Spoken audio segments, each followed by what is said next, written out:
ஸல்லல்லாஹு அலைஹி வஸல்லம் சொன்னார்கள், நாளை மறுமையில் பரம ஏழை என்பவன் யார் தெரியுமா? நன்மைகளை சுமந்து வருவான், மூட்டை மூட்டைகளாக, மலைகள் மலைகளாக நன்மைகளை சுமந்து வருவான். சுமந்து வரக்கூடியவனுக்கு பின்னால் வரிசையாக மக்கள் நிற்பார்கள். அது அவருடைய குறையை பற்றி பேசியிருப்பான், ஒரு உரிமையை பறித்திருப்பான், செல்வத்தை சூறையாடி இருப்பான், மனதை காயப்படுத்தி இருப்பான், இப்படி மனிதர்களுக்கு அநீதம் செய்து இருப்பான். அந்த நீதியை நிலைநாட்டுவதற்காக அநீதம் செய்தவனுடைய நன்மைகளை எடுத்து செய்யப்பட்டவர்களுக்கு இறைவன் வழங்குவான்.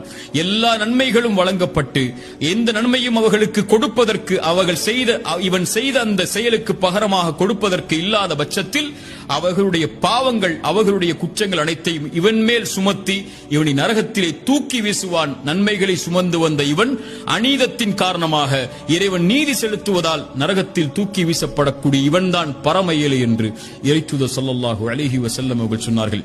ஒருவன் அழைத்தால் அந்த அழைப்பிற்கு இறைவன் பதில் கொடுப்பான் என்றால் அது அநீதம் செய்யப்பட்டவன் அழைத்தால் அந்த அழைப்பிற்கு தான் என்று இறைத்தூதர் ஸல்லல்லாஹு அலைஹி வஸல்லம் அவர்கள் சொன்னார்கள்.